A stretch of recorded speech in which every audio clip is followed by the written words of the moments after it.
Nada, ya, ahora sí, estamos grabando. Correo, ahí está, se los dejo también grabado para que lo puedan ver. Me escriben desde ahora a este correo de la universidad, así que todo bien. ¿En qué habíamos quedado el otro día?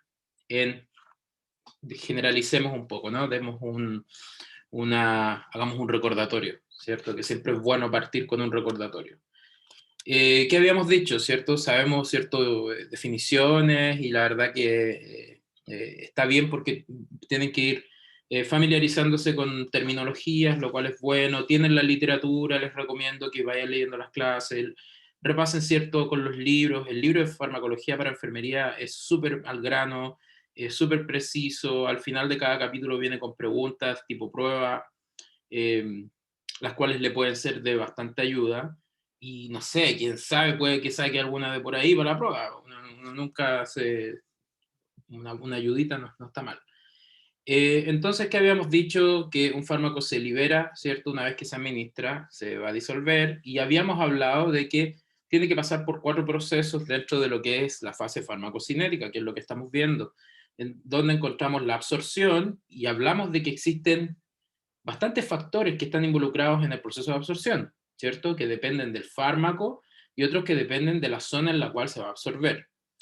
Para nombrar un par de cosas de cada uno, ¿cierto? En el fármaco, el aspecto en relación a su solubilidad en lípidos es un tema muy importante, así como también el tema de la constante disociación relacionado con la acidez relativa que pueden tener o la basicidad o alcalinidad. Entonces eso va a estar relacionado directamente con los factores asociados a la zona donde se va a absorber.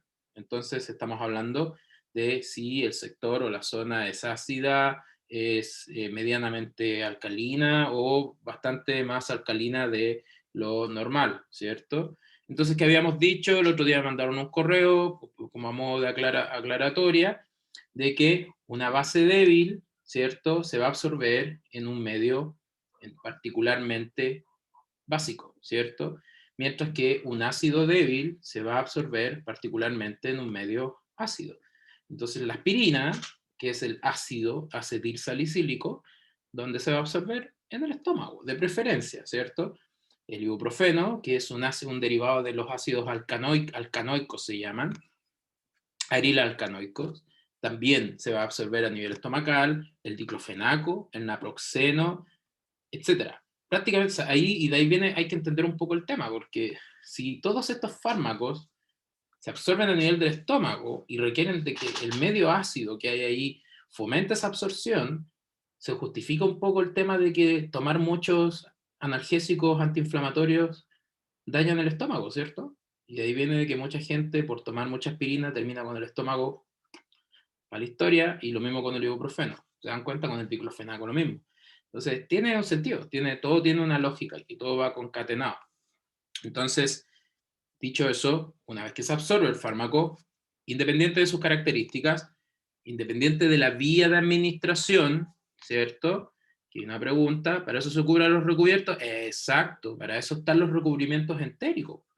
El recubrimiento entérico lo que hace es evitar, ¿cierto?, de que el fármaco genere este daño a nivel del estómago y se pueda absorber y que pueda tener todas sus propiedades como corresponden, ¿cierto? Y que pueda tener una biodisponibilidad que está acá apropiada, o sea, una cantidad del fármaco en concentración en este caso, en el volumen que va a estar disuelto.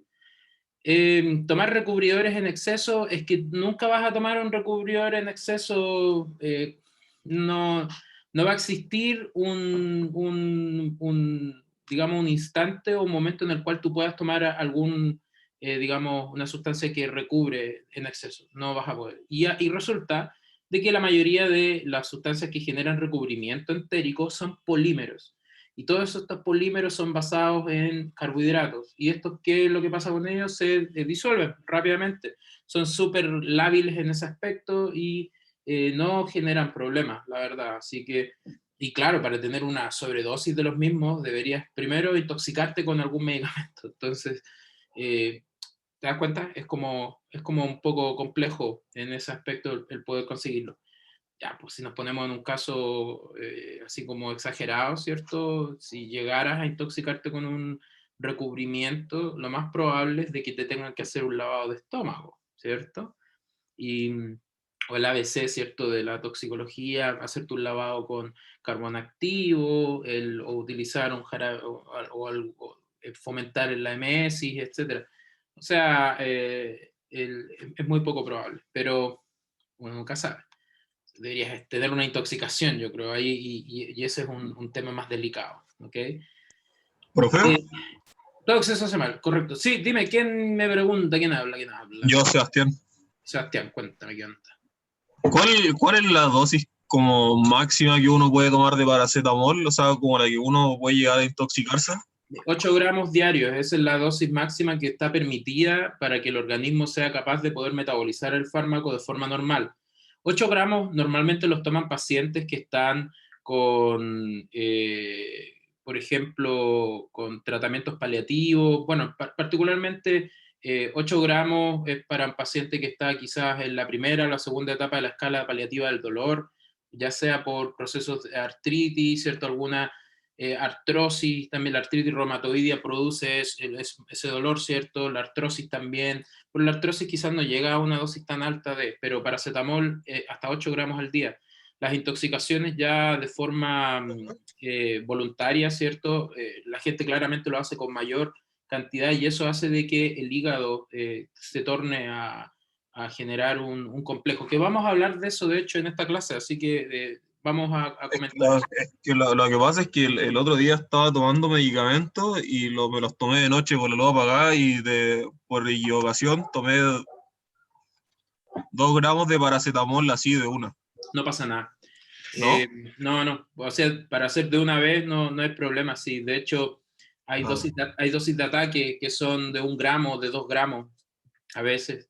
Y lo más probable es de que hayas tenido mucha analgesia, pero a modo de consejo, para una próxima vez, y esto se lo digo a todo el mundo, siempre vean lo que están tomando, enciende la luz, no sé, y tómalo como corresponde, porque, ves, te pueden ocurrir cosas así y puede ser complicado.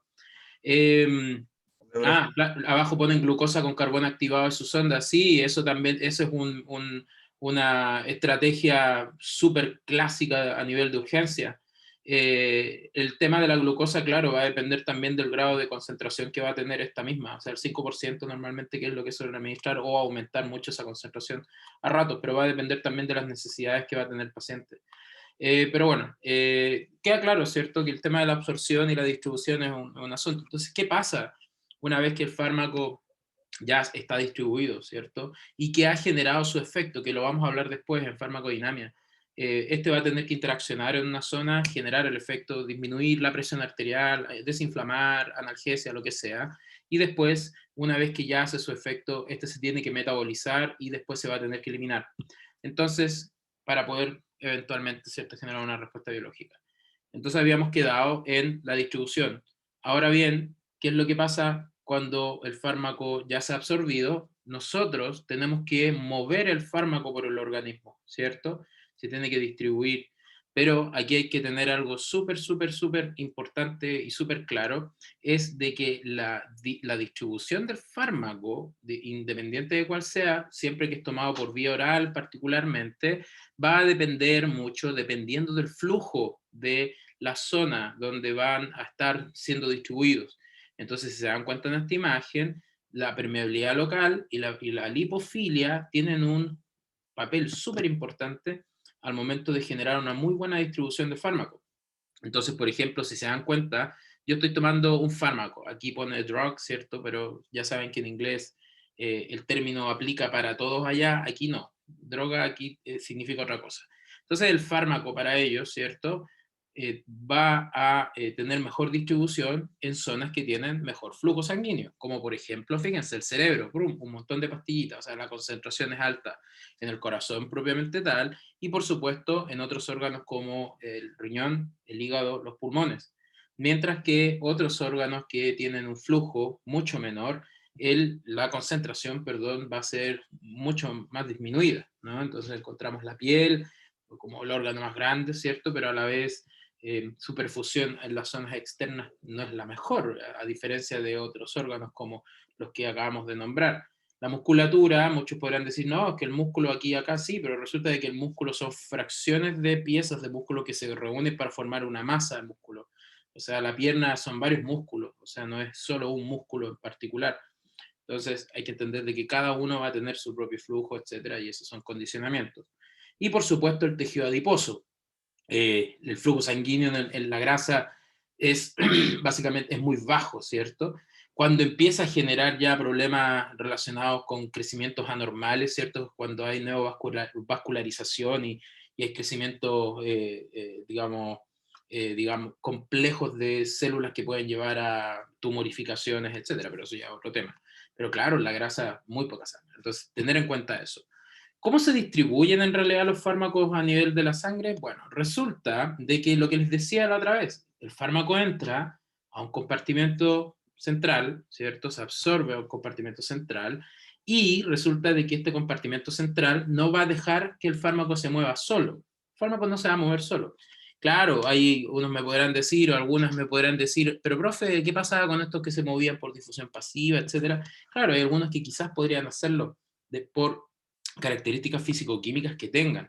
Pero de forma general, los fármacos tienen que estar movilizados por proteínas, como por ejemplo la albúmina, que es una globulina, es una proteína globular grande que tiene sitios de reconocimiento para ciertos fármacos que tienen ciertas características, por ejemplo, características ácidas, fármacos con características neutras quizás, u otros que tienen características alcalinas, van básicamente a eso. Pero hay otras proteínas como la glicoproteína P, que son glicoproteínas ácidas, donde de preferencia van a, van a ir fármacos ácidos a unirse y van a permitir un transporte.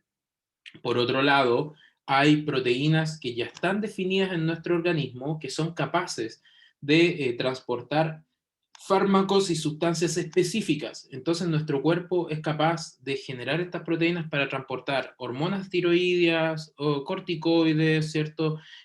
Hormonas sexuales y algunas otras sustancias. Son proteínas específicas para el transporte exclusivamente de ese tipo de compuestos. Mientras que la albúmina es como una proteína en general que permite el transporte. Entonces, la unión, o sea, en este caso, para que el fármaco pueda juntarse, va a tener un concepto de afinidad. ¿Qué tan afín va a ser el fármaco para unirse? Y ahí viene lo que les hablaba anteriormente. La acidez, ¿cierto? El peso molecular también influye mucho. Y, por supuesto, puede existir saturación si es que existen otros fármacos que compiten con la misma proteína. Y eso viene explicado en este monito, ¿cierto? En este dibujo. Fíjense, en la primera imagen, lo que vemos de que esto en color violeta es la proteína, ¿cierto? Acá tenemos la circulación, ¿no? Tenemos un lado, tenemos el otro, y resulta de que todo lo que está en verde es el fármaco, y el fármaco se une a la proteína. ¿Qué es lo que hace la proteína? Mueve, ¿cierto? Va fluyendo, ¿cierto? A través de la circulación y va moviendo al fármaco en diferentes lugares. Una vez que el fármaco llega donde tiene que llegar, este se va a liberar y va a absorber, va a cruzar paredes, va a llegar al lugar donde debería generar efecto. Eso es lo que normalmente así funciona, ¿ok? Mientras que, ¿qué sucede cuando encontramos, por ejemplo, dos fármacos que están a la vez, ¿cierto?, en la circulación? Resulta de que quizás o probablemente uno de esos fármacos va a tener, en este caso, mejor afinidad con la proteína. Y es probable que se vaya a unir a esta proteína y lo vaya a transportar a través del tracto. Y eso puede hacer de que una de los fármacos sea más transportado que el otro y el otro se va a encontrar en este caso en su forma libre, en mayor concentración. Y eso puede ser a la vez perjudicial. ¿Para quién? Para el fármaco que queda libre. ¿Por qué? Y también para el organismo, por supuesto, porque si yo tengo un fármaco que está en alta concentración de forma libre, es probable de que atraviese en altas concentraciones y genere efecto de forma aumentada. Eso se podría considerar como un efecto de toxicidad, ¿ok? Entonces hay que tener mucho ojo con eso. Entonces sabemos Profe, que... Dime. se parece un poco a la inhibición enzimática por competencia. Es exactamente lo mismo. De hecho, esto también se valora con constantes, con K1, K2, ¿cierto? Y de hecho, la teoría fármaco-receptor es lo mismo que la teoría la llave cerradura, ¿cierto?, de Michaelis-Menten, en la cual existe una velocidad de formación y otra velocidad de desacoplamiento, y es la misma lógica.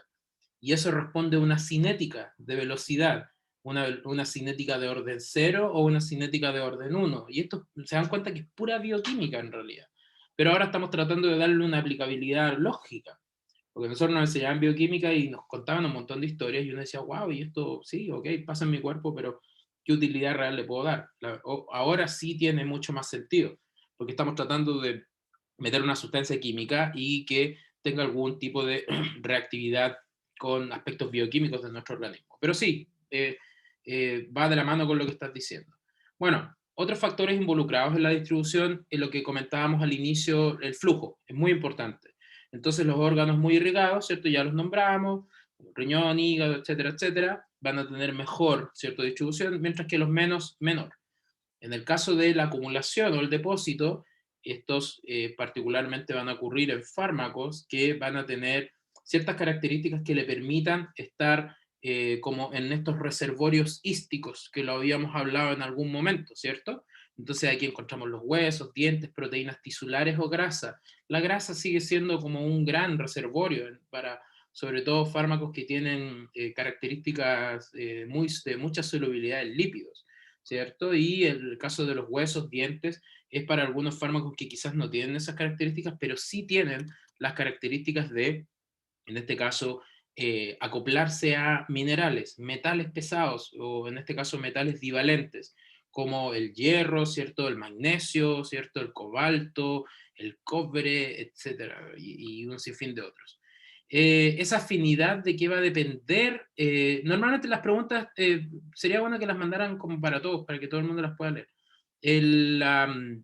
La afinidad que va a tener un fármaco va a depender de muchas cosas. Primeramente, respecto de características químicas que tiene la molécula que van a permitir una unión específica con ese receptor. Porque resulta de que uno habla de proteínas, ¿cierto? Y uno piensa en la proteína que es como una pelotita de color violeta, como aparece ahí, pero en realidad los compuestos químicos tienen porciones, estructuras, ¿cierto? Orgánicas.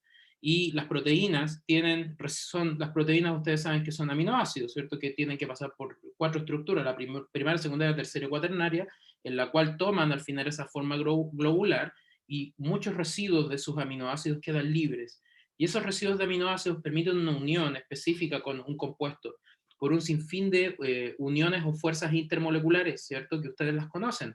Puentes de hidrógeno, enlaces iónicos, enlaces covalentes, las fuerzas de London, las fuerzas de Van der Waals, y todas esas cosas que a ustedes les enseñaron en algún momento y se preguntaban quizás, ¿a qué me están enseñando todas estas payasadas? Ahora tienen sentido, porque de esa forma tú puedes certificar la afinidad de ciertas proteínas a ciertos lugares. Entonces, por ejemplo, la proteína tiene algunos residuos de aminoácidos que son más ácidos, que van a tener mayor afinidad con un compuesto ácido, o quizás con un compuesto básico, y así sucesivamente. O sea, hay muchos factores, y hay que valorarlos a veces por fármaco para poder entender un poco esa dinámica. Y por supuesto otras características, ya si hablamos a nivel más clínico, factores en este caso relacionados con el paciente, por ejemplo. Repetir la idea del punto 2. Claro, resulta, ¿se acuerdan cuando les decía que los fármacos llegan a una zona central, ¿cierto? A un compartimento central, ¿cierto? Y estos podían ir a varios lados. Y uno de ellos era irse a los reservorios císticos, que eran zonas donde se acumulan los fármacos. Entonces, eso va a depender mucho de las características físico-químicas del fármaco. Entonces, si yo tengo, por ejemplo, una hormona, no sé, digamos, la hidrocortisona, ¿ok? O no sé, la betametasona o la dexametasona, que son compuestos que tienen características de corticoides antiinflamatorios, pero tienen estructura similar a las de las hormonas. Entonces resulta de que estas son muy solubles en lípidos, muy solubles en grasa. Eso quiere decir de que si tú administras una alta concentración, probablemente va a generar un efecto, pero alguna parte de ese compuesto se va a depositar, se va a quedar atrapada en un tejido que es muy rico en grasa, y eso va a ir liberándote el fármaco con el paso del tiempo. Mientras que hay otros tejidos, ¿ok?, que quizás no son ricos en grasa, pero son muy ricos en minerales, como son los huesos, los dientes. Y los huesos y los dientes son muy ricos en calcio, ¿cierto?, en hierro, en magnesio. Y hay fármacos que son muy afines a esos metales. Y lo que hacen es atrapar esos metales y evitar que esos metales sean captados por los huesos, ¿cierto? O los dientes, y al fin y al cabo desproveen a esos órganos o esos tejidos de estos metales. Y simplemente porque el fármaco se alojó ahí, le robó los metales. Y eso es un depósito, una acumulación de un fármaco que no está generando ningún bien. Y bueno, estos fenómenos pueden ser reversibles o irreversibles. Y eso genera un fenómeno que se llama redistribución. Si yo libero el cuerpo de una forma u otra por algún tratamiento, puede redistribuir la concentración del fármaco en el organismo, quizás puede volver a tener efecto o puede seguir circulando sin generar su fin farmacológico y eventualmente eliminarse. Esa es como más o menos la dinámica. Pero dejar súper claro de que algunos fármacos, dependiendo de sus características, pueden depositarse, pueden acumularse en ciertos sectores. ¿Ok? ¿Quedó claro, no, Paula? Sí, profe, ahora sí, gracias. Ya. Y bueno, por otro lado tenemos barreras especiales que también hay que tener en consideración. Por ejemplo, ustedes conocen la famosa barrera hematoencefálica, que es la barrera que protege nuestro sistema nervioso central, y esta tiene varias capas, ¿cierto? Varias subcapas. La pía madre, la dura madre, la aracnoides, ¿cierto? Etcétera. Y estas capas están recubiertas y a su vez hay un líquido, ¿cierto? Que recubre toda esa porción, aparte de toda la vascularización, que es el líquido cefalorraquídeo. El líquido cefalorraquídeo es extremadamente liposoluble, tiene mucho contenido en grasa. Entonces, ¿qué quiere decir? De que a la zona del sistema nervioso central, ¿qué tipo de fármacos van a llegar más rápido? Los que son solubles en grasa, ¿cierto? Mientras que los que no son tan solubles en grasa van a requerir de otros mecanismos para poder llegar ahí. ¿Se dan cuenta? Tenemos otras barreras, como la barrera placentaria, que es en el caso de, por ejemplo, pacientes que estén embarazadas, ¿cierto? Lo más probable van a estar con esa transmisión vertical entre la futura madre y el feto, ¿sí? Y esa comunicación no tiene límites, es totalmente vertical. Todo lo que, en este caso, la mujer consume puede llegar, en este caso, al feto. Y eso al final también puede generar problemas de acumulación, toxicidad fetal, y eso después podría traer consecuencias al momento que vaya a nacer, se convierta en un recién nacido. Entonces, funciona de una forma bien específica y hay que tenerlo también en cuenta. Entonces, la distribución es un tema súper interesante, la verdad. ¿Cómo se puede valorar esto clínicamente? Cuando estén en el hospital van a ver que se hacen exámenes sobre todo de perfil de proteínas, ¿cierto? A nivel renal. Entonces valoran cómo está la perfusión del riñón con respecto a ciertas proteínas, como la albúmina, ¿cierto? O como por ejemplo la creatinina. La creatina, que son proteínas amplias a nivel muscular, que lo que hacen es tratar de filtrarse a nivel del riñón, y basado en eso se puede ver la actividad, por supuesto, del sistema renal, cardiovascular y a la vez, digamos, de todo el sistema de forma general. Entonces, hay muchos factores que están involucrados y es súper bueno que desde ya vayan teniendo claro eso. Para entrar un poco a generar drama, ¿cierto? Y malestar, ¿qué es lo que les comentaba en la clase anterior? Que el concepto de biodisponibilidad va de la mano, ¿cierto? Con la cantidad de fármaco que nosotros vamos a tener en relación directa al volumen que va a existir en nuestro organismo. Entonces, cuando tú tomas un fármaco, el fármaco llega al organismo, se absorbe y esa distribución va a tener una relación matemática. Y esa relación matemática se le llama volumen de distribución, que es el volumen teórico de agua corporal en el que se disuelve el fármaco. Entonces, esto en realidad es como una medida de concentración. Y ese volumen de distribución me va a permitir a mí expresar cómo se está distribuyendo el fármaco en el organismo. ¿Ok? Entonces relaciona la cantidad del fármaco en el organismo, de forma general, como si fuese un compartimento, ¿ok? Y de esta forma también se excluye el tracto gastrointestinal y la vejiga. Y resulta de que esta cantidad, ¿cierto?, del total del fármaco, se va a relacionar en particular con la concentración plasmática que va a existir en el cuerpo. ¿A qué me refiero con eso? Si yo tomo, por ejemplo, no sé, 200 miligramos de un fármaco, ¿cierto? Va a llegar a mi cuerpo y esos 200 miligramos van a tener que estar distribuidos en un volumen total de mi cuerpo, ¿cierto? pero resulta de que una vez que ocurra eso, se genera el concepto de concentración plasmática. ¿Por qué? Porque yo voy a poder valorar o podría saber cuánto es la concentración que voy a tener de fármaco en todo el organismo, circulando por todo mi organismo. Si yo saco una muestra de sangre y hago un análisis, podría determinar cuánto es la concentración del fármaco que hay en el volumen de mi cuerpo. Entonces, eso para ti te sirve para valorar muchos conceptos. Por ejemplo, la dosificación, ¿cierto? La intermitencia de dosificaciones, el tiempo de cómo se dosifica. Yo no voy a hacerle cálculos matemáticos ni nada de eso, solo quiero que entiendan el concepto, ¿ok? Si se entiende de que es una concentración en un volumen que genera un aspecto, digamos, de volumen para poder entender cómo una dosis se puede calcular en base a la concentración que tiene, a mí me queda súper claro que eso por lo menos lo entiendan. ¿Ven? Entonces esto se define como volumen, es igual a dosis, ¿cierto? Miligramos por kilogramo de peso, partido por la concentración plasmática. TGI es tracto gastrointestinal, ¿ok? Entonces, esta tablita que está acá, quiero que se den cuenta simplemente de que los compartimentos van a variar. ¿Por qué? Porque hay varias zonas en el cuerpo, ¿ok? Entonces, fíjense, el agua que nosotros tenemos de 0,6 litros por kilogramo, ¿ok? Entonces resulta de que en esa cantidad de agua, que son casi 60, en este caso 55, 54 por lo menos litros en particular, casi un poquito menos, un poquito más quizás, van a haber una alta cantidad de fármacos que se podrían distribuir ahí porque tienen naturaleza más soluble en agua. Mientras que cuando vamos cambiando, por ejemplo, el tipo de tejido, cambian las concentraciones de agua. Entonces, por ejemplo, en la grasa, la distribución es totalmente más baja y en el hueso ya cambia también un poco el tema como con respecto a lo que les comentaba. Fíjense, en la grasa, ¿qué es lo que se va a disolver mejor? No fármacos hidrosolubles, ¿cierto? Sino que fármacos más liposolubles, como el diazepam, pone acá. Y en el hueso, les decía, algunos iones, como el plomo, el flúor y otros tipos de, ¿cierto?, metales divalentes particularmente. Entonces hay que tener súper en cuenta eso una vez que nosotros sabemos que, y eventualmente ustedes van a estar administrando un fármaco, tienen que saber de que este se tiene que distribuir en el cuerpo para poder después ir generando ya un efecto. ¿Cómo se valora el asunto de qué tanto va a estar distribuido un fármaco? Se va a distribuir basado en este concepto de distribución compartimental. ¿Qué quiere decir? Para que no se vayan asustando. Resulta de que si yo llego a administrar, yo me tomo un fármaco, ahora me tomo 500 miligramos de algo, ¿ok?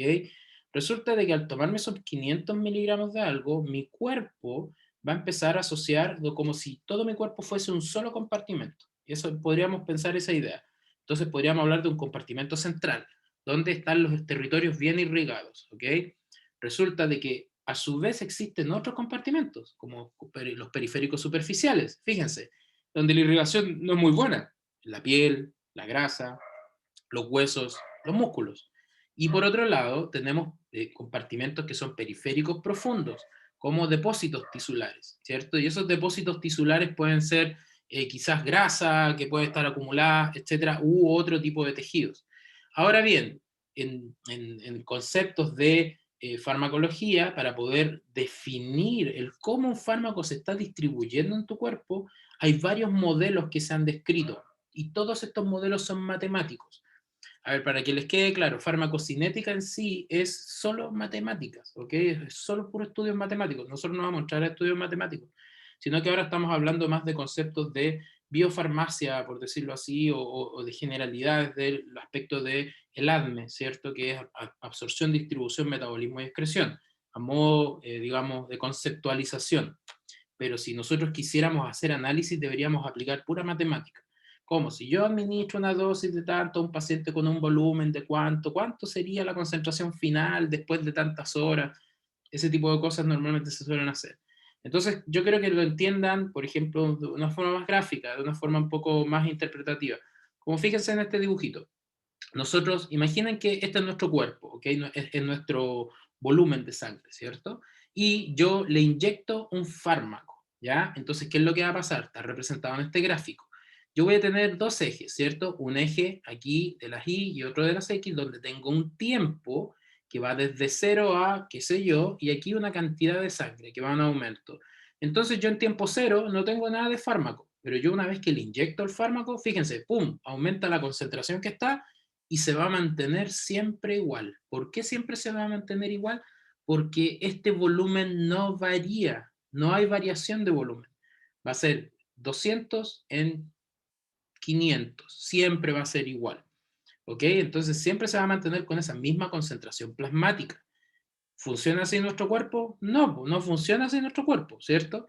Porque nosotros cuando tomamos algo, después lo eliminamos, ¿no? Lo orinamos, ¿cierto? Lo excretamos de una forma u otra. Entonces, esto es como un modelo centralizado. Ya, ¿qué es lo que podría pasar? Imaginen que tenemos el mismo vaso, y ese vaso tiene un volumen de 500 igual, pero ahora este vaso tiene una llave, ¿cierto? Entonces, ¿qué quiere decir? De que yo a este vasito le voy a inyectar el fármaco, pero el fármaco, si se dan cuenta, a tiempo cero nada, pum, aumenta la concentración inicial, pero después, en el tiempo que va pasando, el fármaco va a ir desapareciendo, ¿cierto? ¿Por qué? Porque ya no se va a encontrar en el torrente sanguíneo. Pero ocurre esto, la verdad que este podría ser un modelo bastante realista en relación a lo que a nosotros nos ocurre, si consideramos que este es como un organismo como humano. Pero lo que suele ocurrir normalmente a veces es algo muy parecido a lo que va a ocurrir acá abajo, que es como lo siguiente. Acá tenemos, fíjense, un frasquito que tiene un volumen, tiene una llave, pero está cerrada, pero a la vez está conectado a otro vaso, que es un volumen que va a llegar a otra porción, periférica, superficial, etc. Entonces, el fármaco que yo voy a inyectar va a estar distribuido entre las dos zonas, ¿cierto? Los dos volúmenes.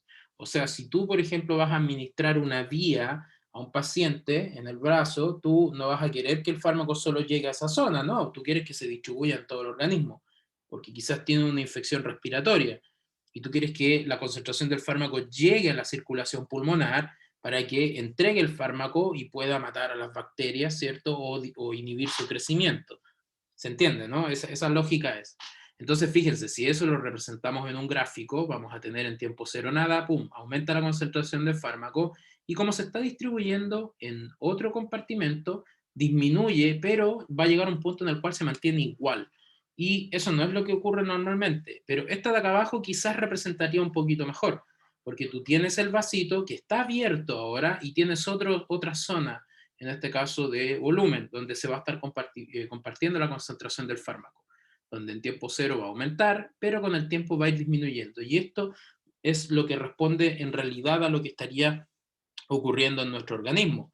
O sea, un fármaco que va a entrar, se va a distribuir, ¿cierto? Va a generar el efecto donde tiene que generarlo, va a estar por todo el cuerpo, y de una forma u otra después va a terminar disminuyendo esas concentraciones, ¿ok? Entonces, súper interesante el concepto. Ahora bien, existen otras barreras, ¿cierto? Como la barrera hematoencefálica, ¿cierto? Que la barrera hematoencefálica, como les decía, es una barrera muy rica en lípidos que permite la distribución selectiva de fármacos basado en lo que les comentaba, que son fármacos muy ricos en lípidos. Y esto lo hacen por difusión, bueno, la difusión simple es menor que el transporte activo, netamente por el hecho, o sea, la difusión simple tiene un valor muy importante aquí, porque si el fármaco es muy lipófilo, probablemente va a llegar más rápido. Entonces, cada vez que una persona está pasando por un proceso mórbido o por alguna enfermedad o proceso inflamatorio, es probable de que la permeabilidad a estos fármacos sea más rápida, sea mejor. Entonces, por ejemplo, un paciente que está con una meningitis, porque tiene una inflamación en las meninges, es mucho más fácil de que un fármaco llegue al cerebro por producto de esa inflamación. Y hay que tenerlo súper pendiente, y hay que también valorar cuáles son los problemas que podría llegar el administrar un fármaco muy de golpe a nivel del sistema nervioso, porque podría generar un montón de consecuencias no quizás tan positivas para el paciente. Bueno, y lo que les decía anteriormente, el paso de fármacos puede ser por circulación capilar o difusión en el líquido cefalorraquídeo, ¿cierto? Que es este líquido que es muy rico en lípidos, que va a permitir el paso de ciertas sustancias. Entonces aquí hay un gráfico simplemente que muestra un sinfín de fármacos, ¿ok? Y de todos estos fármacos, resulta que la cimetidina es un fármaco que se usaba para problemas gástricos, y este es muy soluble en agua, entonces no tiene un perfil de, digamos, solubilidad en grasa tan potente como lo tiene la terfenadina. Y la terfenadina es un antifúngico que es muy lipófilo y sirve para ciertos tipos de infecciones fúngicas, pero su solubilidad en lípido es altísima, entonces se dan cuenta, totalmente se dispara la curva en ese aspecto. Y por otro lado está la barrera placentaria, donde los fármacos se distribuyen en capacidad de esta difusión simple, porque les dije que el traspaso de sustancias de un lado para otro es vertical, no hay puertas, no hay nada que tener que pasar un peaje o nada, no, pasan de un lado para otro, viceversa.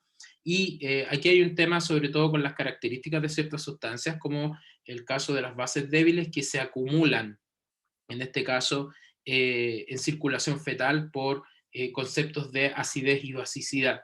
O sea que en este caso una base débil, ¿cierto? Resulta que la base débil está a un punto de llegar a la neutralidad en cierto aspecto para terminar convirtiéndose en una sustancia ácida que podría llegar a serlo por movimientos o aspectos ácido-base. Y permite que los fármacos circundantes puedan pasar a la sangre materna de un lugar a otro, como les decía, y los fármacos liposolubles pasan muy rápido. Entonces de ahí viene el tema de que hoy en día existen un montón de pautas que en este caso condicionan el que una paciente embarazada, ¿cierto?, pueda tomar ciertos medicamentos y algunos no. ¿Por qué? Porque se sabe de que podrían llegar directamente a la circulación fetal y afectar al feto en crecimiento. Y muchos están contraindicados por lo mismo, por la toxicidad o los efectos teratogénicos que pueden generar.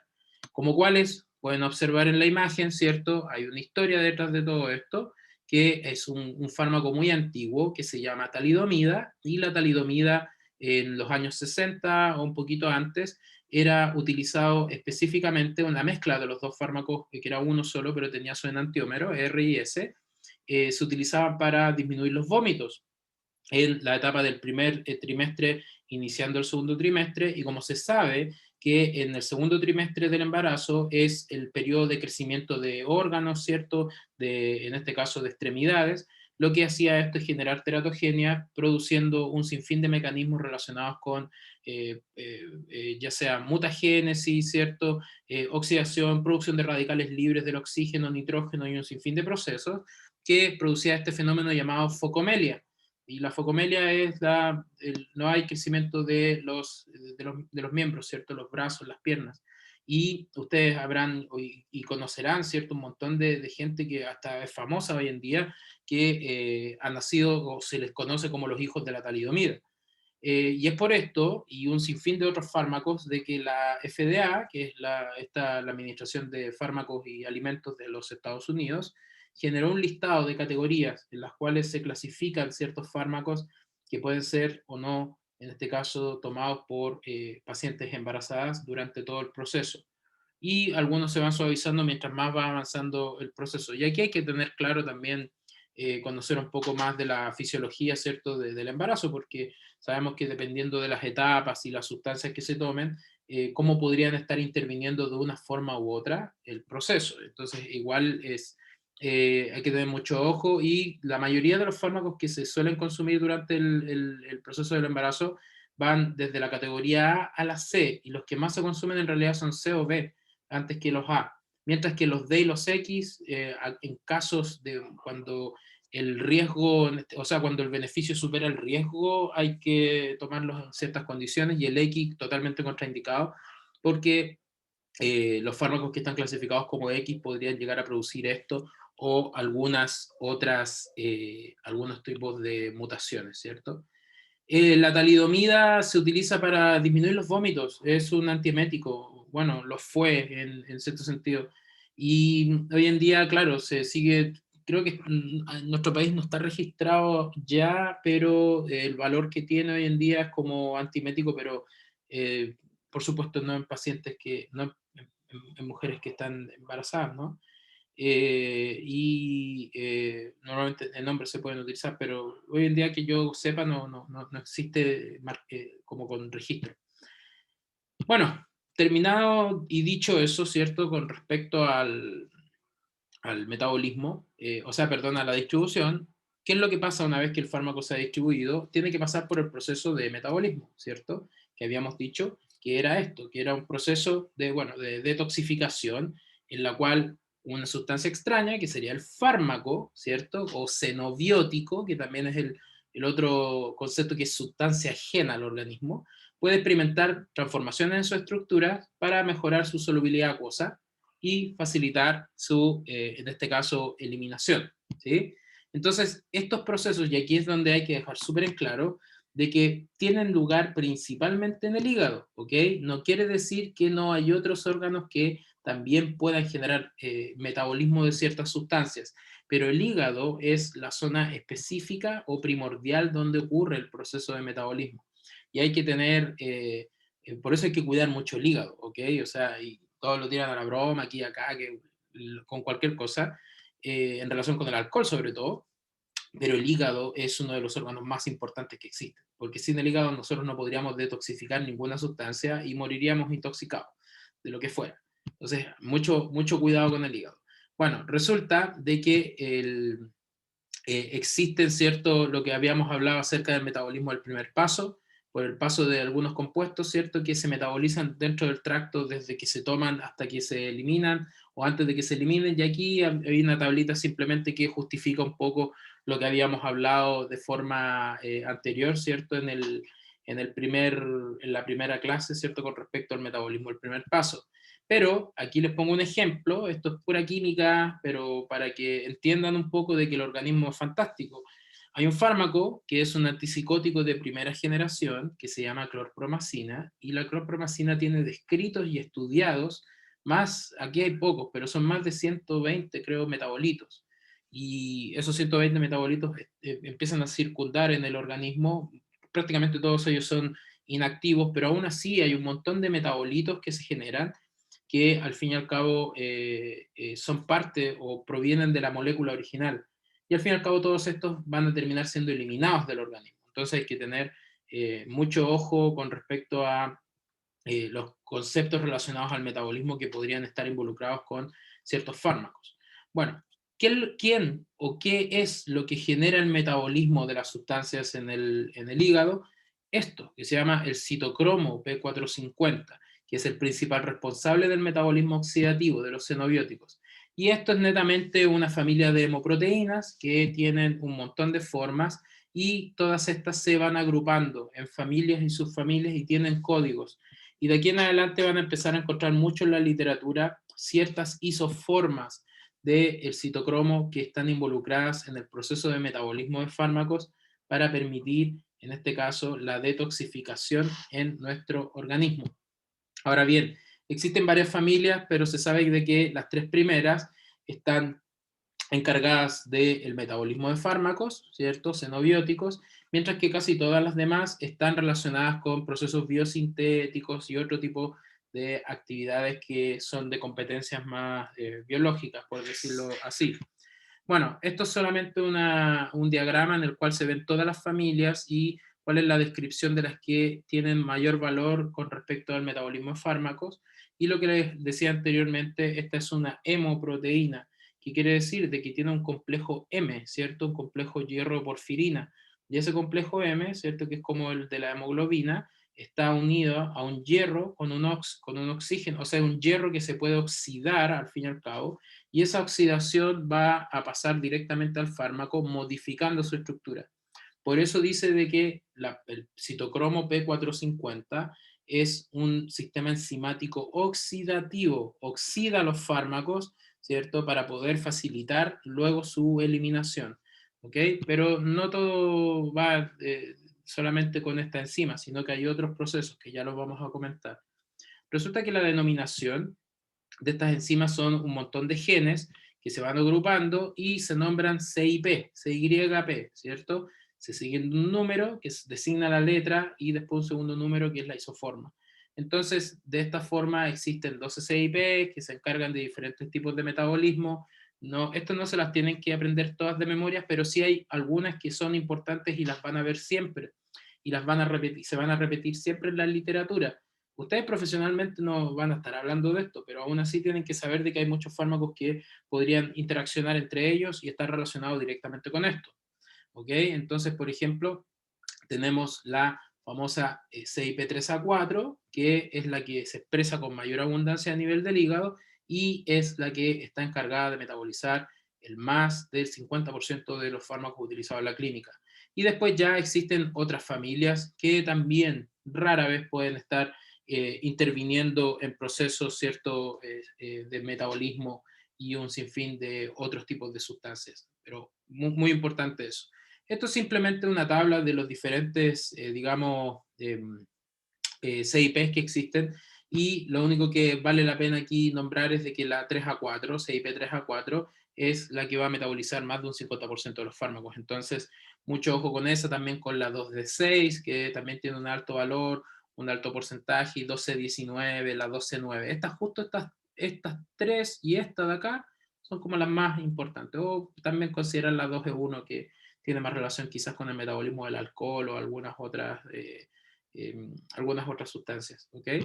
Bueno, y aquí hay una tabla simplemente donde aparecen un sinfín de otras CIP que están encargadas del metabolismo y biosíntesis de un montón de otros procesos que ocurren a nivel de nuestro organismo. Fíjense, la CIP 26A1 relacionada con el metabolismo del ácido retinoico, que está totalmente relacionada con derivados de la vitamina A, ¿cierto?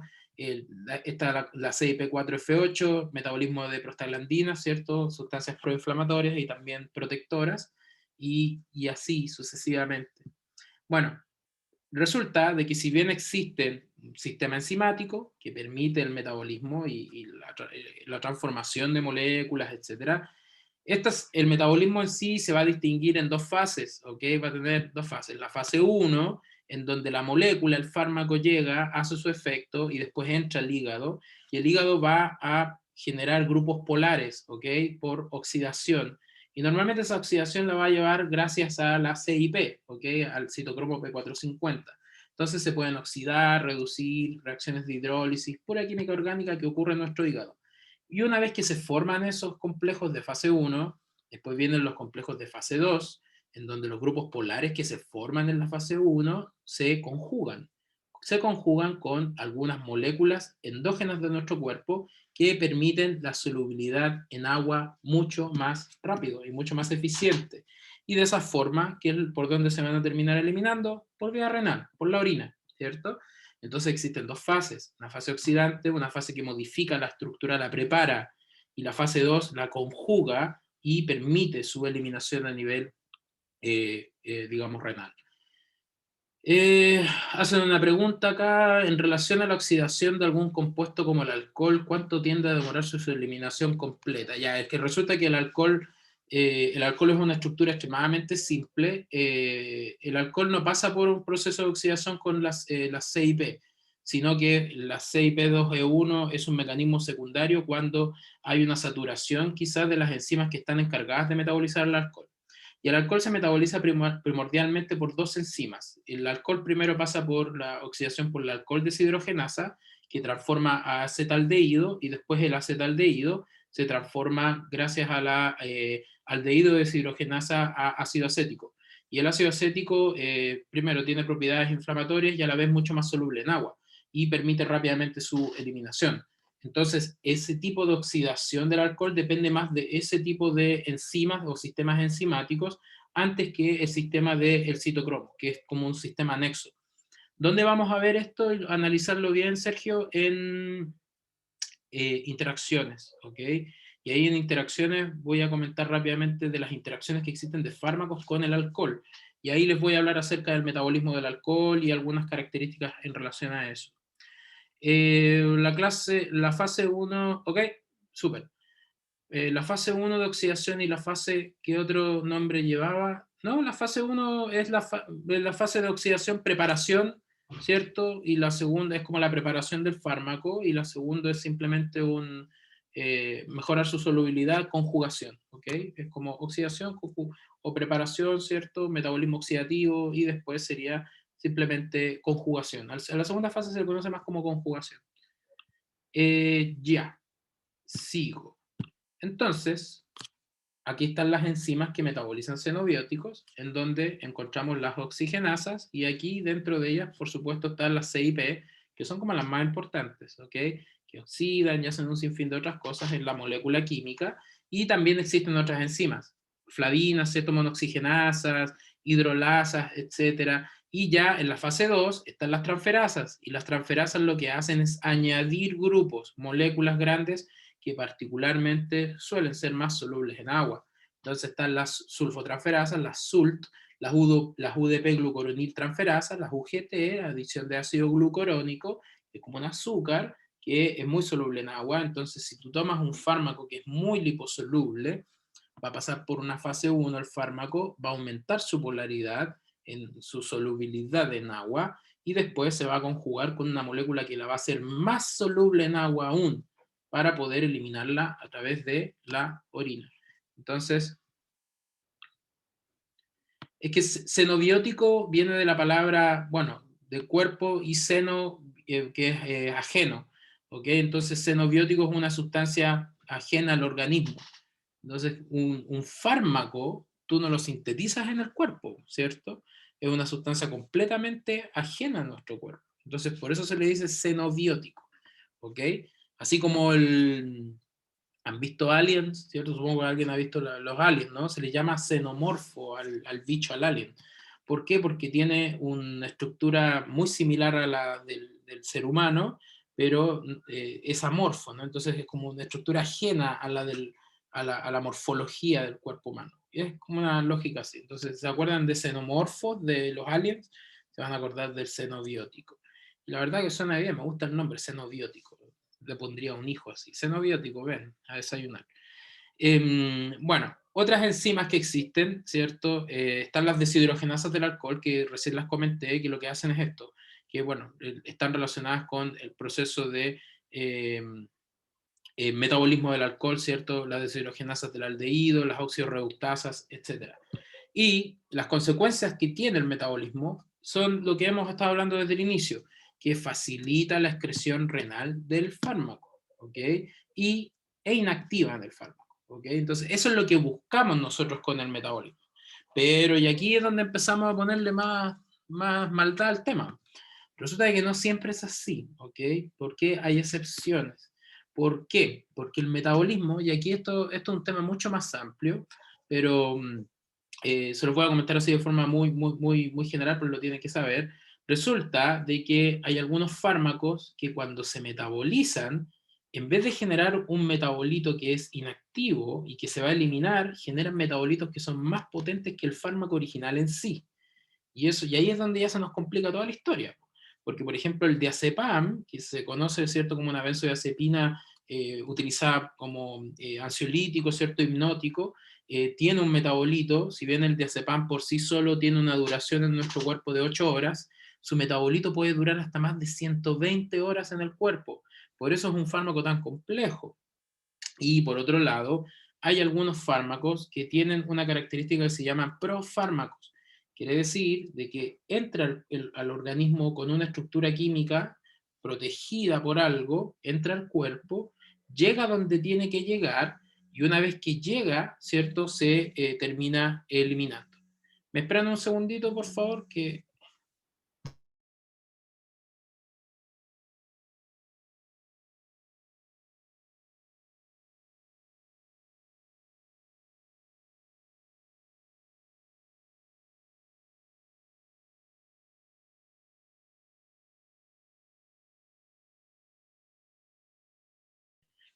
ya, reanudamos esta cosa.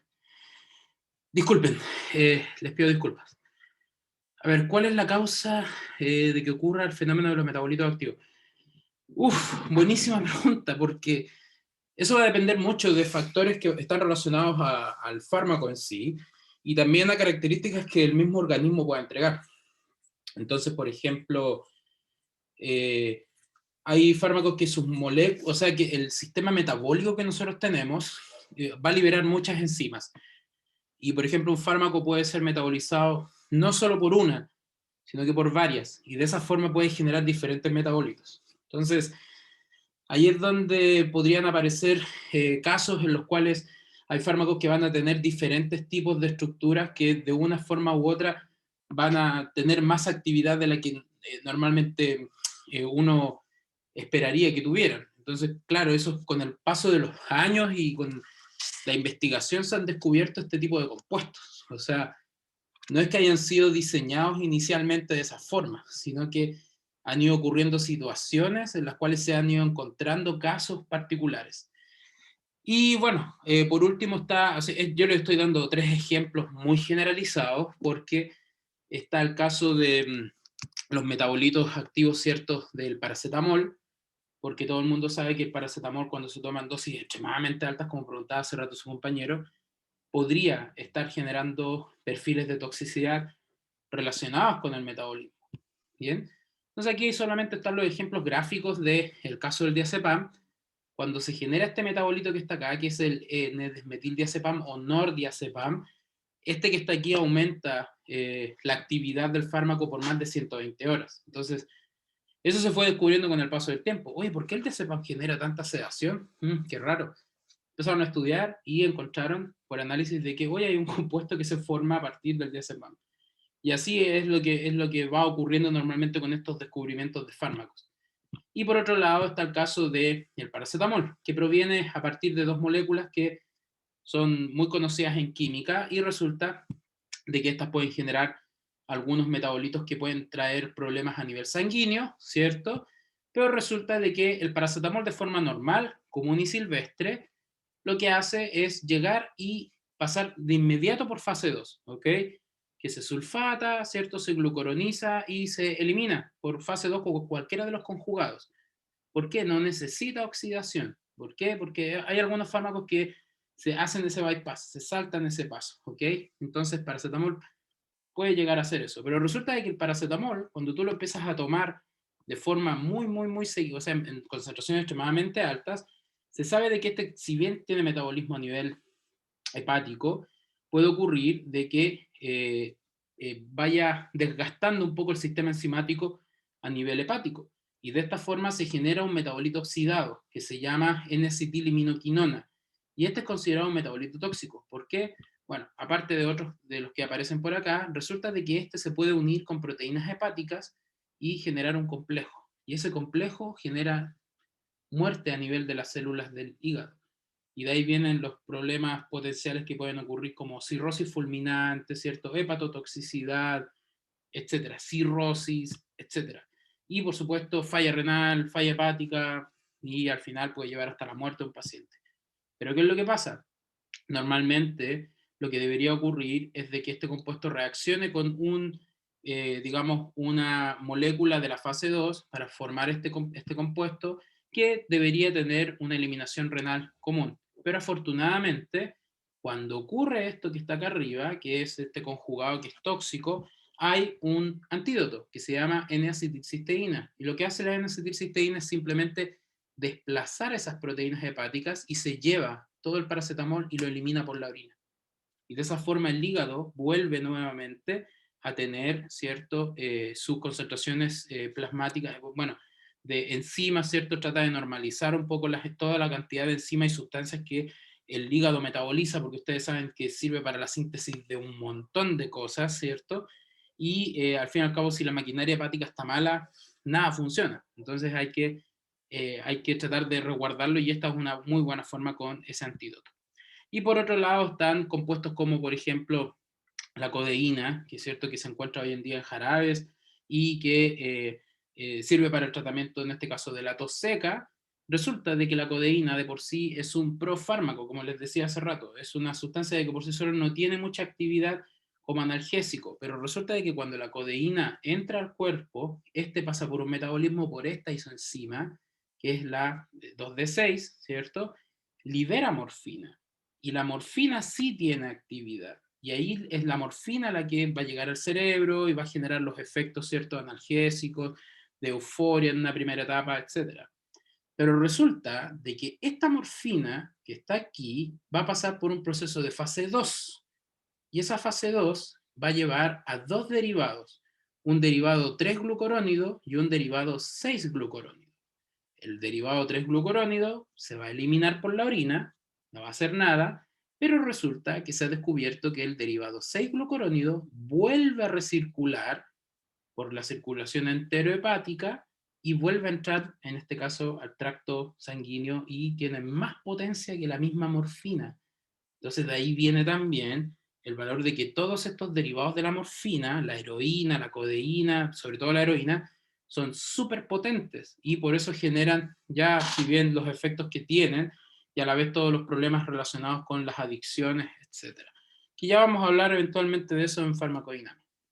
Entonces se dan cuenta, el metabolismo es un tema complejo, esto prácticamente es una especialidad, pero trate de mostrárselo de la forma como más generalizada. Bueno, ¿qué modificaciones se pueden ver en este caso afectadas, cierto? ¿O qué características están relacionadas con la biotransformación del metabolismo? Por ejemplo, pacientes con enfermedad hepática probablemente van a tener más problemas metabolizando algunos fármacos. La edad también es un asunto. Mientras mayor se hace una persona, sus funciones fisiológicas también van disminuyendo, ¿cierto? Los genes también son un tema aquí súper importante.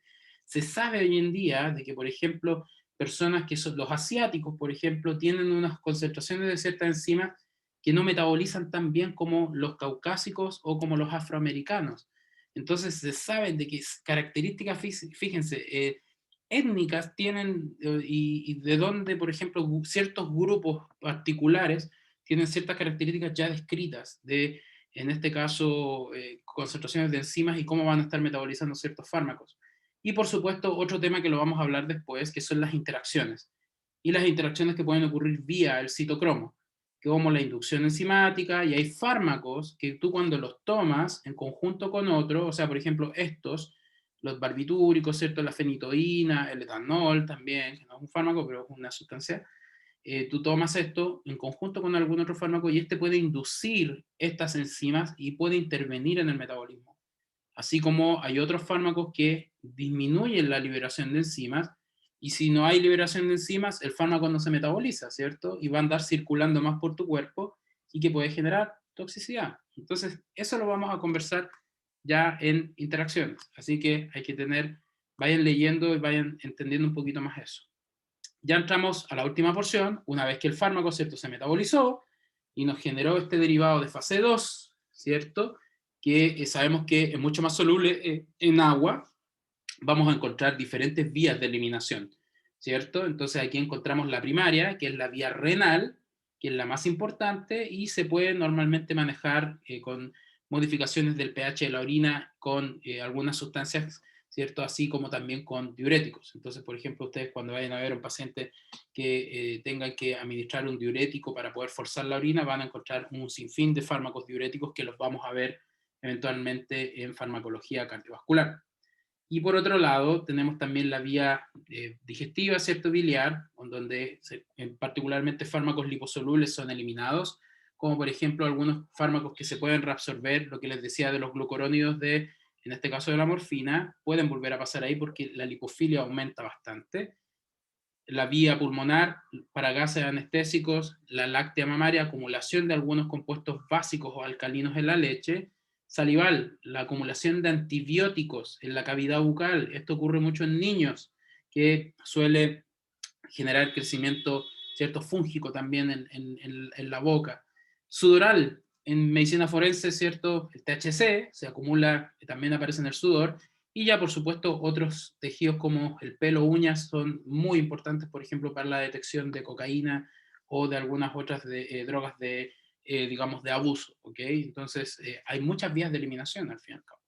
Bueno, y para rápidamente darle un fin a esto, y no quiero tampoco entrar mucho en el tema matemático, hay que valorar un poco el hecho de que la eliminación en sí se mide con un concepto que se llama aclaramiento de un fármaco, el clearance que se le llama, por eso es CL. Y resulta de que esto se define como el volumen de plasma que tú vas a depurar de un fármaco por tiempo, o sea, mililitros por minuto. Y de esta forma tú puedes generar una lógica para poder conocer cuántos fármacos vas a estar eliminando en un tiempo determinado simplemente, relacionado con la concentración que tú originalmente, ¿cierto?, administraste del fármaco. Y estos cálculos matemáticos normalmente se suelen hacer para qué casos específicos, sobre todo cuando tienes pacientes que tienen deficiencia renal, a los cuales se les generan cálculos de volumen de filtración glomerular, ¿cierto? Se les trata de ver la RAC, ¿cierto? Las relaciones de albúmina con creatinina, el volumen específico, y ahí existen un sinfín de fórmulas que pueden definir cómo está la función renal de un paciente y si es que tienes que generar algún ajuste de algún fármaco para poder hacer de que su cuerpo pueda eliminarlo de una forma apropiada. Y para eso existen algunas fórmulas matemáticas en las cuales se relacionan el aclaramiento con la velocidad basado por en la concentración inicial que tú vas a tener del fármaco. Y tú vas al fin y al cabo relacionando el grado de eliminación de diferentes zonas. Entonces vas a tener un aclaramiento renal, vas a tener un aclaramiento hepático y a la vez tienes un aclaramiento general sistémico cuando haces una sumatoria. Entonces esto va a medir la cantidad del fármaco que se va a ir eliminando del cuerpo poco a poco en tiempos determinados, ¿cierto? Y esto también ayuda un poco a poder manipular los conceptos de dosificación, ¿cierto? De ciertas sustancias que se están administrando. Bueno, y basado en esto se crea un concepto que se llama el tiempo de la vida media, y el tiempo de la vida media es el tiempo necesario para que la concentración plasmática del fármaco se reduzca a la mitad. Y esto a nosotros por lo menos nos dice de cuánto tiempo por lo menos nos va a durar la dosis de un fármaco en el organismo. Entonces cuando ustedes lean el tiempo de, o sea, yo se lo estoy explicando de la forma más simple en ese aspecto, porque tiempo de vida media te está diciendo cuánto es la vida media, cuánto va a ser el tiempo en el cual el fármaco va a llegar a la mitad y tú ya vas a saber que va a ir reduciendo esa concentración para que llegue a un punto en el cual tú tengas que ya administrar una siguiente dosis, ¿ok? Entonces aquí te vas a encontrar con fármacos que tienen vidas medias de 12 horas. Eso quiere decir de que a las 12 horas el fármaco ya va a ir disminuyendo esa concentración y ahí tú ya podrías administrar una segunda dosis que va a durar 12 horas más. ¿Por qué? Porque la otra mitad ya está eliminando del cuerpo. Entonces, para eso sirve un poco.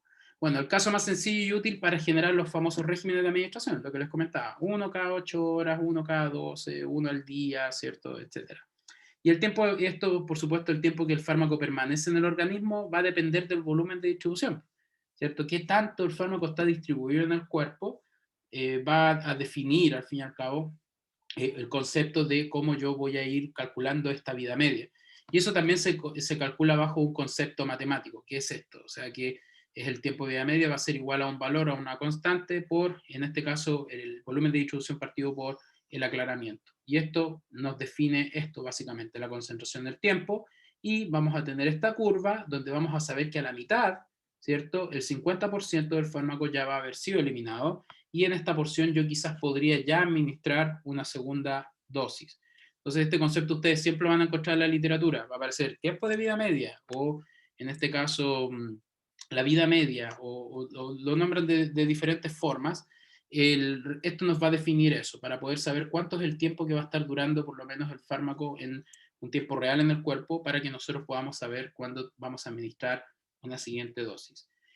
Y al final hay que entender también de que los fármacos, si bien lo comentamos hace un rato, de que pueden tener alguna relación directa con aspectos bioquímicos, resulta que los fármacos se eliminan bajo conceptos de cinéticas, porque si se dan cuenta estamos hablando de velocidades, etc. Entonces resulta de que existen dos tipos de orden de eliminación. La cantidad de fármaco que se va a eliminar, por ejemplo, de forma proporcional, en este caso a la metabolizada, versus a la que hay en la circulación, es las que se conocen como las eliminaciones de orden 1, que es prácticamente todos los fármacos que nosotros conocemos. Más del 80, la mayoría de los fármacos se eliminan por una orden de tipo 1, ¿okay? Que es donde la cantidad del fármaco que se metaboliza o excreta es proporcional a la concentración que sigue en la circulación. 50-50, por decirlo así, y se relaciona directamente con la vida media, ¿cierto? La mitad del fármaco. Mientras que las de orden 0 es complejo. ¿Por qué? Porque las de orden 0 se saturan. Son mecanismos de saturación. Y esos mecanismos de saturación no te permiten a ti definir dosis que puedan venir después. ¿Cuál es el ejemplo más claro que existe, no con fármacos, sino que con el alcohol? ¿Por qué? Porque tú puedes tener a 4 personas, ¿cierto? Y esas 4 personas van a tener diferentes características fisiológicas, y a cada una le vas a dar una bebida alcohólica, la misma bebida alcohólica, a las 4 personas. Y las 4 personas van a reaccionar completamente diferente a la bebida. Entonces quizás una o dos van a requerir más de un vaso, ¿cierto? Para poder tener una concentración. Y a ninguna de esas personas vas a poder controlarle el valor, mientras que si a cada una le das un paracetamol, con las 4 sabes cuál va a ser el tiempo de eliminación del paracetamol. pero con el alcohol no, porque tú no sabes cuándo satura. ¿Por qué? Porque hay personas que tienen diferentes perfiles de saturación del etanol en sangre. Entonces, así funciona. Y lo mismo ocurre con otros fármacos, como la fenitoína, la aspirina propiamente tal, que genera muchos perfiles de toxicidad. Por eso, si bien en los 80 y los 90 fue la panacea la aspirina, hoy en día hay que tener mucho control con su administración. Y ya, para terminar, hay que dejar claro, a modo de resumen, de que cuando nosotros administramos un fármaco, ya desde el momento, desde el punto de vista farmacocinético, ¿ok? Nosotros vamos a tener una curva, ¿ok? Que va a ser el efecto farmacológico versus el tiempo. ¿Qué quiere decir? De que yo voy a administrar el fármaco y ese fármaco tiene que primero absorberse por vía oral, ¿cierto? Y primero al absorberse se tiene que distribuir, llegar donde tiene que llegar y va a iniciar su efecto recién y va a aumentar su concentración en un tiempo determinado, ¿cierto? Hasta llegar a un punto máximo. Y ese punto máximo va a definir el intervalo, ¿cierto?, en el cual el fármaco va a estar generando su efecto. Y después, de generar su efecto, va a metabolizarse y va a comenzar a eliminarse. Entonces, aquí hay dos conceptos bien interesantes también, que es uno, es la concentración mínima efectiva, que es este MEC, que te define cuál es la concentración que tú necesitas para que el fármaco realmente haga efecto. Y por otro lado tienes la MEC para efectos secundarios, o digamos la toxicidad en realidad. ¿Qué tan tóxico puede llegar a ser un fármaco si tú lo administras en una dosis que podría llegar y superar esa línea? Entonces ahí verías otro tipo de efectos. Entonces, basado en esto, así es como funciona un fármaco en realidad. Hay muchos conceptos mucho más que podríamos profundizar, pero eso nos daría, farmacocinética, nosotros podríamos hablar el curso completo acerca de farmacocinética, detallando cosas específicas de cada cosa, pero para tratar de llevar una idea lógica de los 4 procesos, esto yo creo que está bastante, más resumido. Y refuércenlo bastante con el libro, ¿cierto?, que les había comentado anteriormente. Así que, ¿alguna duda? ¿Alguna pregunta que puedan tener al respecto?